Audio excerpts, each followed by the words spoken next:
ফুটবলের 90 মিনিটের লড়াইয়ে প্রত্যেকটা মিনিট, প্রত্যেকটা সেকেন্ড, প্রত্যেকটা মুহূর্ত, প্রত্যেকটা প্লেয়ার ছুটে চলে প্রতিপক্ষের ডিবক্সের কাছাকাছি। লক্ষ্য একটাই, প্রতিপক্ষের জালে প্রতিপক্ষের গোলকিপারকে ফাঁকি দিয়ে বোকা বানিয়ে বলটাকে জালে জড়িয়ে দেওয়ার একটা গোল করার। তবে সেই লড়াইটা মহাযুদ্ধে পরিণত হয় প্রতি 4 বছর পর পর the greatest show on earth এর মঞ্চে।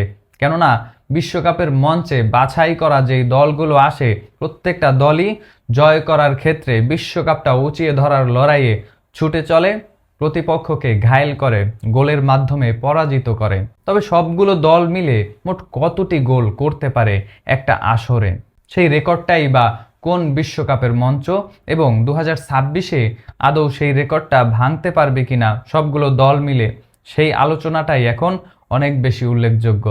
আসসালামু আলাইকুম, আশা করি যে যেখানে আছেন সুস্থ আছেন। সালটা 2022, মরুভূমির লাল বালুকণা চিরে যেই স্টেডিয়ামগুলো তৈরি হলো মূলত দ্য গ্রেটেস্ট শো অন আর্থের জন্যই সেই স্টেডিয়ামগুলো তৈরি হয়েছিল। তখন কন্টেইনার দিয়ে সাজানো একটা স্টেডিয়াম এখনও আমাদের চোখের সামনে ভাসমান। মধ্যপ্রাচ্যের মরুভূমিতে বসা সেই আসরে মোট গোল হয়েছিল 172টি, যেটি বিগত সবগুলো বিশ্বকাপের গোলের রেকর্ড ভেঙে এক আসরে সর্বোচ্চ গোলের মালিক হয়ে যায়। 2014 বিশ্বকাপের সেই 171 গোলের রেকর্ড ভেঙে 2022 কাতার বিশ্বকাপ 172টি গোলের রেকর্ড গড়ে। যদিও 2014 সালের সেই 171 গোলের রেকর্ড 1998 বিশ্বকাপের সেই যৌথ রেকর্ড 171 গোলের। এছাড়া আর কোনো বিশ্বকাপে এতগুলো গোলের রেকর্ড হয়নি। 2022 বিশ্বকাপের সেই রেকর্ড আদৌ কি ভাঙা সম্ভব? বিশ্ব যতই আধুনিক হচ্ছে, ফুটবল ততই ডিফেন্সিভ হয়ে যাচ্ছে। কেননা এখন আমাদের মাঝে, আমাদের সামনে এত এত ডাটা, প্রতিপক্ষকে ঘায়েল করার জন্য আমাদের ডাটার ল্যাপটপ নিয়ে বসতে হয়। একটা সময় স্কিল দিয়ে প্রতিপক্ষকে ঘায়েল করার কথা ছিল, কিন্তু সেই ফুটবল এখন ডাটা নির্ভর। এই ডাটা নির্ভর ফুটবলে এখন সবাই গোল করার চেয়ে নিজেদের গোলবারটা সামলানোর কাজেই সবচেয়ে বেশি ব্যস্ত থাকে।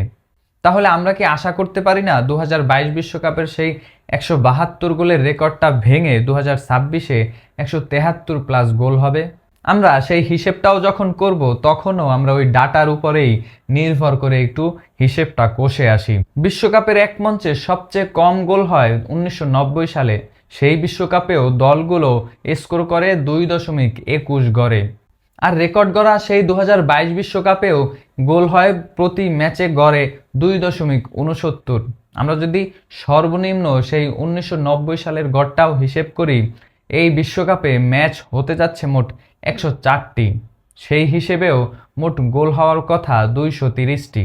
তার মানে এই বিশ্বকাপে যে গোলের বন্যা বয়ে যাবে সেটা নিতান্তই বলা যায়। কেননা 48টা দেশ, 48টা দলের লড়াই এই বিশ্বকাপের মঞ্চ, যেখানে যুক্ত হয়েছে রাউন্ড অফ 32। আর সেই রাউন্ড অফ 32-তে যাওয়াও এই বিশ্বকাপে নিতান্তই সহজ। কেননা প্রত্যেকটা গ্রুপ থেকে যখন 2টি করে দল পরবর্তী রাউন্ডে যাবে, বাকি তৃতীয় অবস্থানে থাকা মোট 8টি গ্রুপের 8টি দলও সেই রাউন্ড অফ 32-তে প্রবেশ করবে। তার মানে প্রত্যেকটা দলেরই টেনশন নেই প্রতিপক্ষকে গোল করতে যাওয়ার। তার মানে উত্তেজনাটা, উন্মাদনাটা গোল করার ক্ষেত্রে এই বিশ্বকাপে বেশি থাকার কথা। সেক্ষেত্রে আমরা এক্সপেক্ট করতেই পারি 230 প্লাস গোল হয়ে এই বিশ্বকাপ সর্বোচ্চ এক আসরে সর্বোচ্চ 172 গোলের রেকর্ডটি ভেঙে নতুন এক রেকর্ডের মুখ আমাদেরকে দেখাবে। এবং এই বিশ্বকাপ এই গোলের কারণেই দর্শক প্রিয়তা আরও বেশি পেয়ে যাবে। তবে আপনার কি মনে হয়, এই বিশ্বকাপে সেই রেকর্ডটা আদৌ ভাঙবে কিনা, নাকি প্রত্যেকটা দল এই লড়াইয়ে টিকে থাকার জন্য, শেষ পর্যন্ত ফাইনাল খেলার জন্য নিজেদেরকে ডিফেন্সিভ মোডে নিয়ে কম সংখ্যক গোল করে রেকর্ডটা আর ভাঙতে পারবে না 2022-এর? কমেন্ট বক্সে আপনার মূল্যবান মন্তব্য অবশ্যই জানাবেন।